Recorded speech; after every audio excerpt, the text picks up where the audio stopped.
मेरे प्यारे देशवासियों, पिछले कुछ सप्ताह से देश के अलग अलग हिस्सों में जबरदस्त बारिश हो रही है।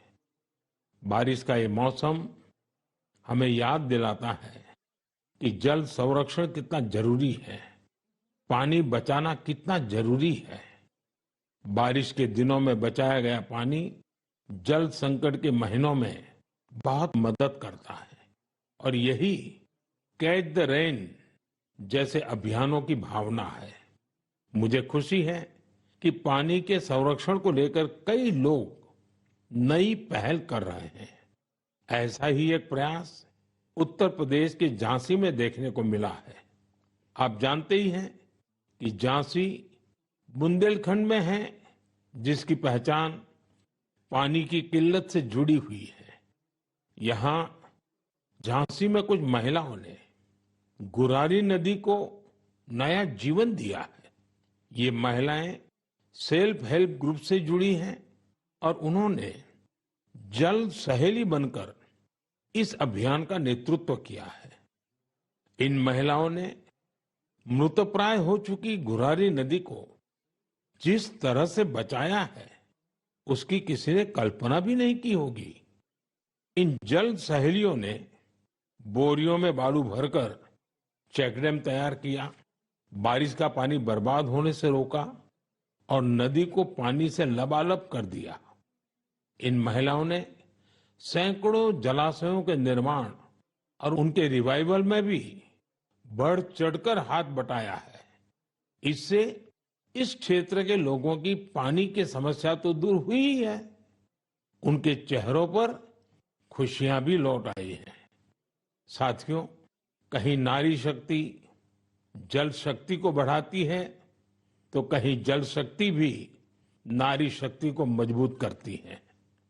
मुझे मध्य प्रदेश के दो बड़े ही प्रेरणादायी प्रयासों की जानकारी मिली है। यहाँ डिंडोरी के रायपुरा गांव में एक बड़े तालाब के निर्माण से भूजल स्तर काफी बढ़ गया है। इसका फायदा इस गांव की महिलाओं को मिला। यहाँ शारदा आजीविका स्वयं सहायता समूह, इससे जुड़ी महिलाओं को मछली पालन का नया व्यवसाय भी मिल गया।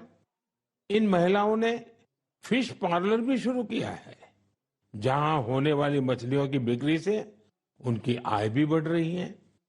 मध्य प्रदेश के छतरपुर में भी महिलाओं का प्रयास बहुत सराहनीय है। यहाँ के खौब गांव का बड़ा तालाब जब सूखने लगा तो महिलाओं ने इसे पुनर्जीवित करने का बीड़ा उठाया। हरी बगिया स्वयं सहायता समूह की इन महिलाओं ने तालाब से बड़ी मात्रा में गाद निकाली। तालाब से जो गाद निकली उसका उपयोग उन्होंने बंजर जमीन पर फूड फॉरेस्ट तैयार करने के लिए किया। इन महिलाओं की मेहनत से न सिर्फ तालाब में खूब पानी भर गया, बल्कि फसलों की उपज भी काफी बढ़ी है।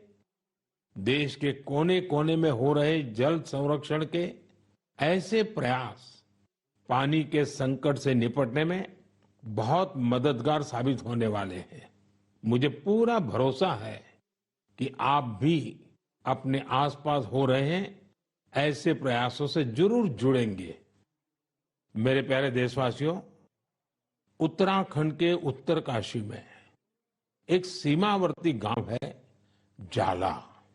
यहाँ के युवाओं ने अपने गांव को स्वच्छ रखने के लिए एक खास पहल शुरू की है। वे अपने गांव में धन्यवाद प्रकृति या कहें थैंक यू नेचर अभियान चला रहे हैं। इसके तहत गांव में रोजाना 2 घंटे सफाई की जाती है। गांव की गलियों में बिखरे हुए कूड़े को समेटकर उसे गांव के बाहर तय जगह पर डाला जाता है। इससे जाला गांव भी स्वच्छ हो रहा है और लोग जागरूक भी हो रहे हैं। आप सोचिए, अगर ऐसे ही हर गांव, हर गली, हर मोहल्ला अपने यहाँ ऐसा ही थैंक यू अभियान शुरू कर दें तो कितना बड़ा परिवर्तन आ सकता है। साथियों, स्वच्छता को लेकर पुडुचेरी के समुद्र तट पर भी जबरदस्त मुहिम चलाई जा रही है।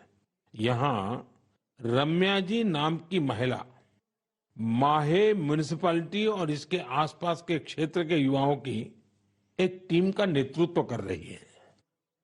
इस टीम के लोग अपने प्रयासों से माहे एरिया और खासकर वहां के बीचेस को पूरी तरह साफ सुथरा बना रहे हैं। साथियों, मैंने यहाँ सिर्फ 2 प्रयासों की चर्चा की है, लेकिन हम आसपास देखें तो पाएंगे कि देश के हर किस हिस्से में स्वच्छता को लेकर कोई न कोई अनोखा प्रयास जरूर चल रहा है। कुछ ही दिन बाद आने वाले 2 अक्टूबर को स्वच्छ भारत मिशन के 10 साल पूरे हो रहे हैं। ये अवसर उन लोगों के अभिनंदन का है जिन्होंने इसे भारतीय इतिहास का इतना बड़ा जन आंदोलन बना दिया। ये महात्मा गांधी जी को भी सच्ची श्रद्धांजलि है, जो जीवन पर्यंत इस उद्देश्य के लिए समर्पित रहे। साथियों, आज ये स्वच्छ भारत मिशन की ही सफलता है कि वेस्ट टू वेल्थ का मंत्र लोगों में लोकप्रिय हो रहा है। लोग रिड्यूस, रीयूज और रिसाइकल पर बात करने लगे हैं, उसके उदाहरण देने लगे हैं। अब जैसे मुझे केरला में कोझिकोड में एक शानदार प्रयास के बारे में पता चला। यहाँ 74 ईयर के सुब्रमण्यम जी 23,000 से अधिक कुर्सियों की मरम्मत करके उन्हें दोबारा काम, लोग तो उन्हें रिड्यूस, रीयूज और रिसाइकल यानी RRR चैंपियन भी कहते हैं। उनके इन अनूठे प्रयासों को कोझिकोड सिविल स्टेशन, PWD और LIC के दफ्तरों में देखा जा सकता है।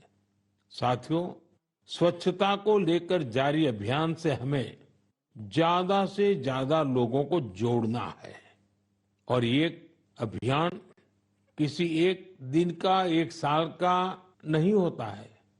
ये युगों युगों तक निरंतर करने वाला काम है। ये जब तक हमारा स्वभाव बन जाए स्वच्छता, तब तक करने का काम है। मेरा आप सबसे आग्रह है कि आप भी अपने परिवार, दोस्तों, पड़ोसियों या सहकर्मियों के साथ मिलकर स्वच्छता अभियान में हिस्सा जरूर लें। मैं एक बार फिर स्वच्छ भारत मिशन की सफलता पर आप सभी को बधाई देता हूं।